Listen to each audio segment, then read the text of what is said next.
Hi, I'm Trevor Teichman. Welcome to our program. As a young actor, I spent most of my childhood on movie sets in front of cameras. One of the coolest things I've ever experienced in Hollywood is working with a really fantastic makeup artist. Not only can a good makeup artist turn you into someone you won't even recognize, they can transform you into your favorite images on the big screen. Meet Christina Rodriguez, one of the best makeup artists in Hollywood. She's going to show you some simple techniques to safely bring to life some of the greatest characters ever created. So whether you need ideas for a children's theater, a themed festival, or a kid's birthday party, you are about to get Hollywood's insider secrets, the children's face painting.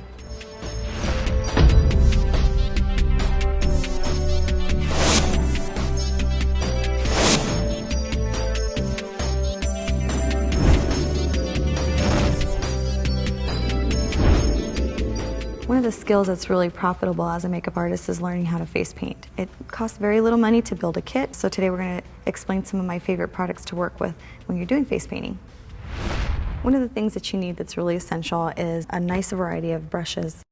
At a low cost, you can go and collect brushes from art supply stores. You don't have to buy makeup brushes. Those tend to be a little bit more expensive. I've just collected a few over the years, and there's two very basic shapes that I like to start off with, and those are the square synthetic brushes. I like to have one larger size and one smaller size, so you can see here.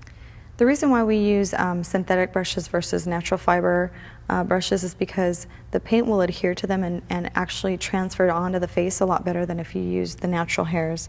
So we start off with these square brushes. You don't need that many brushes. I know I have a lot here, but you only need about 6 to start. One large square and one small one. Also, it's very important to have a rounded shape. These are great for flower petals. So I have one large round shape brush and one small one. And my favorite brushes, which I use a lot for detailing, are the fine point brushes. And these you can have several of them. I start off with one large one and one small one.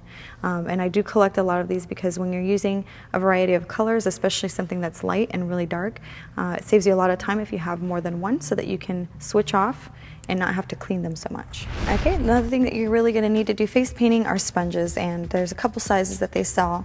I usually tend to work a lot more with the smaller size. The larger one is for much larger areas, more like body painting. So I usually stick to these, and they sell them in these circle shapes, but I cut them in half. And I like using them this way because you can have pigment on one end and then flip it over and use the other side, and the center part stays clean so you don't get your fingers all sticky and full of paint. And then you can also use these much smaller sizes. When you cut them down like this, you can really get into the inner corner of the eye without smudging the makeup all over the nose. One of my favorite colors to use is Krylon's Aqua Colors, and the reason I like these is because it has a lot of variety of makeup. It comes in 2 layers of 24 colors, so you don't have to mix too many of them, and they're really great for blending. Another staple that I have to have in my face painting kit is Wolf Effects art. It's watercolor paints. These are safe for the face, they're non-toxic, and it does come in a nice variety of colors. And the reason I like using this is when I'm doing detailing, these colors really pop up really brightly. They're so opaque and they look really beautiful on the face. The last thing that you'll need is to have a really fine mist of water to be able to activate those paints. And the reason is you also have a cup of water, but the cup of water is used to clean your brushes. You don't want to dip your brushes into the water and then into the paints because it's going to be too much water and it's going to activate a lot of the color, and you end up wasting a lot of product, and also you water down the colors way too much. So if you just spray it just a tad bit with this fine mist, you'll make your colors last a lot longer, and it'll make your application a lot less drippy and more smooth coverage. So now you know what you need, you have all your tools ready to go, we're ready to face paint. One of the most requested face painting applications that we get asked to do as makeup artists is the butterfly, especially on little girls. It's one of their favorite things, so today we're going to teach you how to do a slightly different version than what you normally see out there. Okay, we're going to start off by using a little sponge like this. It's sort of like a sea sponge. It's used for face painting. You just cut it into a little triangle. We're going to go into a really small area on her eye, so just close your eyes for me. And we're going to make a little shape that's sort of like an upside down teardrop. And you hardly have to apply any pressure. We just barely sprayed it a little bit with water and barely get any pigment on there. And I'm just dragging it down to the side of the nose. This is going to be a slightly avant-garde butterfly. Bring it all the way around. And turn your sponge upside down. As you can see, the color starts to get a little bit faded, but that's okay. Chin up, please. And keep your eyes closed. And just bring that all the way around the eye. Okay. And then we're going to make a little tip of the wing at the very top. So you're going to go right over the eyebrow like that. Make sure that you have enough space to create that wing. So children's faces are really small. You want to make sure that you're bringing this over the eyebrow in case they have a really tiny face, depending on their age. One of the things you want to remember about face painting on children is that they get fidgety, they move around a lot. Just make sure that you're aware that it's not going to look perfect always. Some kids are more still than others, but the important thing is that you move quickly so that you can get on to the next child. Okay, we've got our upper half of the wing done. Now we're going to move on to the bottom half, and we're just going to be creating a small little circle. Remember that the butterfly has to be larger on top than on the bottom, so the wing on the top area has to be slightly larger, and you're just going to barely put a small little rounded teardrop on the bottom of that wing and connect it to that top one. Notice I'm not using a lot of water. I'm using the same sponge and I haven't really resprayed that paint. Great. Okay, so you've got your basic shape down. Okay, we're going to move on to the next color. We wanted to add a little bit of orange on the center of that wing, so I'm going to have Devin look up for me and we're going to go right underneath her lash line. You can begin pulling the color down to blend it in with the red. And you want to be careful if the child is too squirmish, you don't need to go all the way up to the lash line, but Devin's really good. She's doing a great job, so we can get right up in there. And just layer that orange right above the red. Okay, now I'm going to have Devin look down. We've already got the bottom half done, and we're going to start applying the orange right above that red. One of the most important things that you have to do when working with kids is constantly talk to them. It's going to make them feel really awkward if you're doing makeup and you're not saying anything. They'll become fidgety, start to look around a little bit. So you want to remind them every once in a while. If they want to keep focused on one spot, you can talk to them about school, make up something that you might think a child's interested in talking about.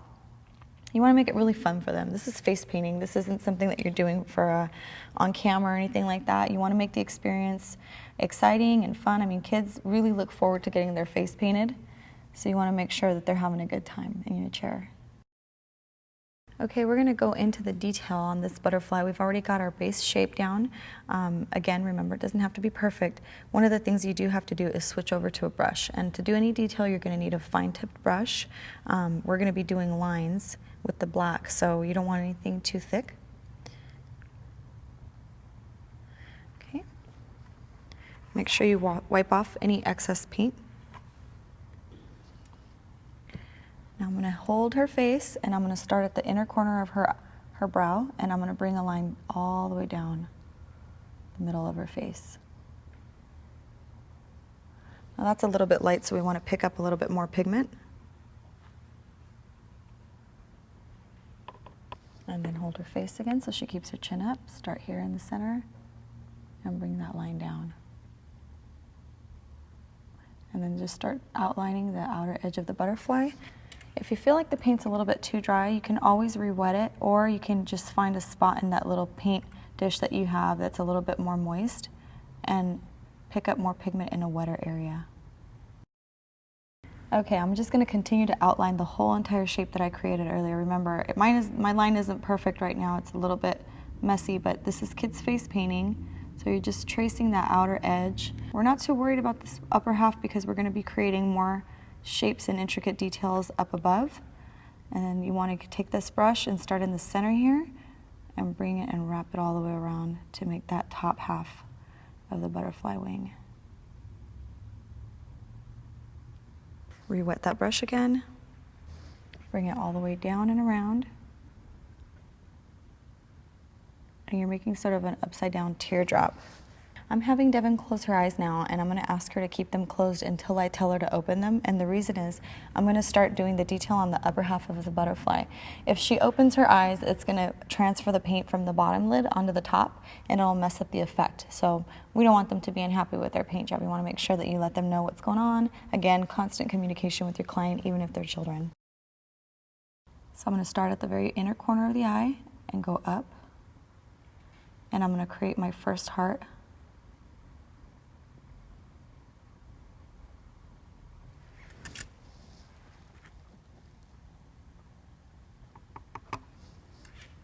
And I'm going to go over it and make a line right in the center of that heart and bring it down. Okay. Don't open your eyes. Remind them, they're kids, they forget really easily, so just always remind them to keep their eyes closed. We're just letting that dry a little bit. We're going to do another heart shape. We're going to start at the edge of this one, and we're not going to make it perfectly parallel to this. We're going to kind of warp it and go over the brow bone, right through the hair. And we're going to drag it down. And we're going to do the other half. And you're going to connect it to the bottom line that you created at the bottom. Right over the lid, and bring that center line over and split that heart in half. If you need more paint, just keep reloading your brush.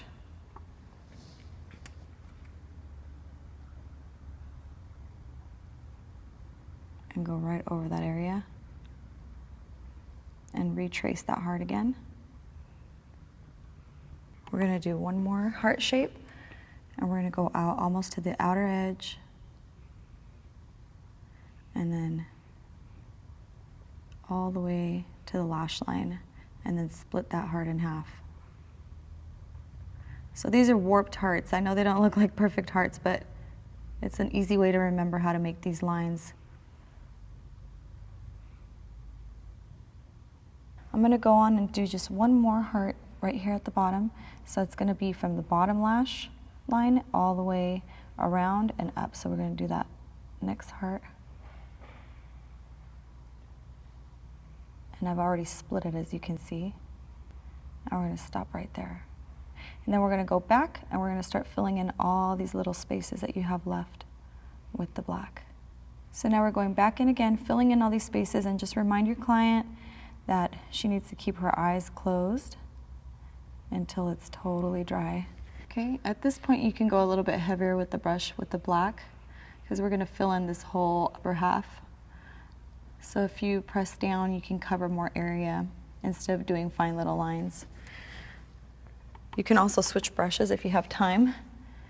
But if you don't have a whole lot of brushes and you're just starting out doing face painting, I usually use just 1 or 2 brushes for the whole application and maybe a sponge. Okay, we've got the upper half of the butterfly filled in with all of the black. We're going to continue doing these heart shapes that are a little bit distorted and warped, and we're going to bring them upside down for the bottom flap of that wing. So I'm going to start with the center here. I've already got this line here, so I'm just going to use that as a guide and create really long upside down heart shapes and fill in that whole bottom area with little warped hearts.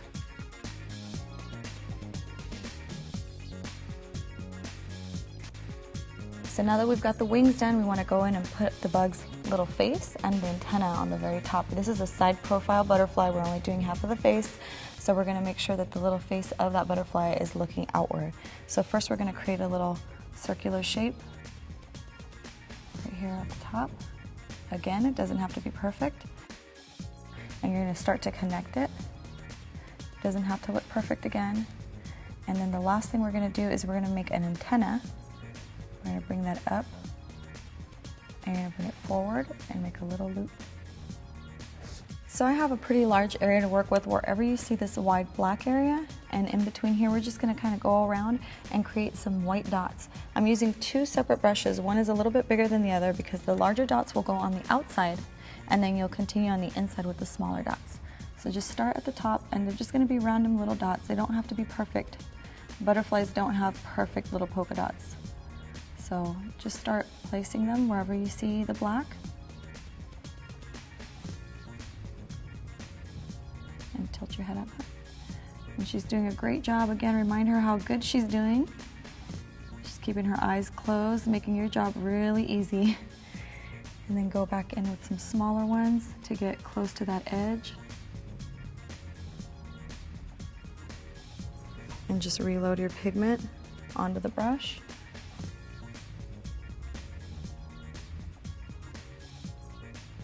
We're gonna make a lot of little polka dots, so we're gonna keep asking Devin to be patient because we're almost done and it's looking really great. She's gonna make all the other kids wanna have the same design at the party. Okay.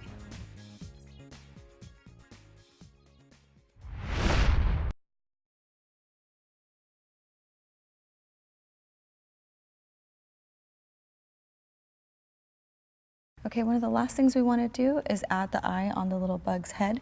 So I'm just going to go right in here and create one little last dot. I put it a little bit low like that to make it look like the bug is facing down. And then there's one last thing I'm going to do. I'm actually going to be putting a little bit of color on her lips to make it look a little bit more feminine and fun. And we're just going to be tinting those a little bit, okay? Devin, can you open your mouth a little bit? I'm going to go ahead and apply just a tiny bit of color, and I'm just doing it to the center of her lips. Not too much. Just kind of makes the girls a little bit more excited about the face painting. It also helps accent the job that you've just done up above. Looks just really feminine and pretty. Okay, and I didn't make it look like a really drastic lipstick. As you can see, this is a child. She's not a glamour Hollywood model, so we want to make it really subtle and just a hint of color. So then, Devin, you can go ahead and open your eyes. And there you go. There's your butterfly. Looks great. Thank you.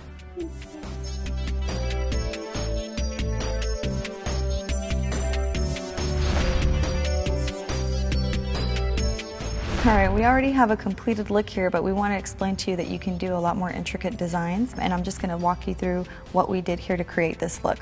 We have almost like a figure eight shape that we start with, and what I did was I based out the bottom half with a little bit of white, because when you add white underneath it, it really pops the colors, and what that does is it makes the colors a little bit more pastel. If you want something a little bit harsher, you can wait for that layer to dry, and you can always go back in with darker colors to get more of a primary or secondary color. And again, we used a sponge for this. We did not use any brushes. The only time we used a brush was when we did the detailing. So we went in first with that yellow, and then you go around that area with a little bit of green. So here in the top you can see the hints of green. So again, we're just layering with the sponge, and we went all the way around with a little bit of green, still allowing that yellow to show through right here at the center.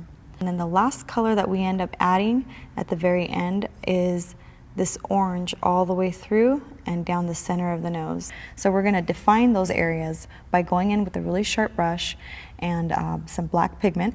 And you start off by working around the eye area. So I always like to start right here where the brow is to get some symmetry. I go up and create this upward curve, and then same thing on the other side.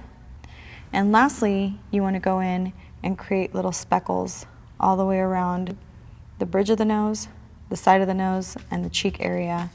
This just adds a little bit more character to the monster that you're creating. There are a few other designs to get you started.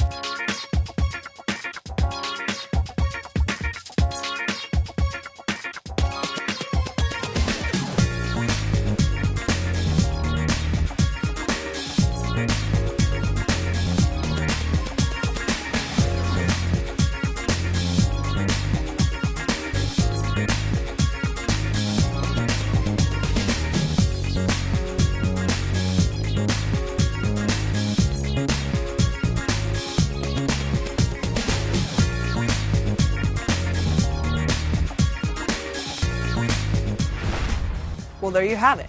You've just discovered some of the tricks of makeup that will allow you to create some amazing looks and characters. In future segments, you'll learn some more advanced techniques. But for now, you've got the basics. I'm Trevor Teichman. See you next time.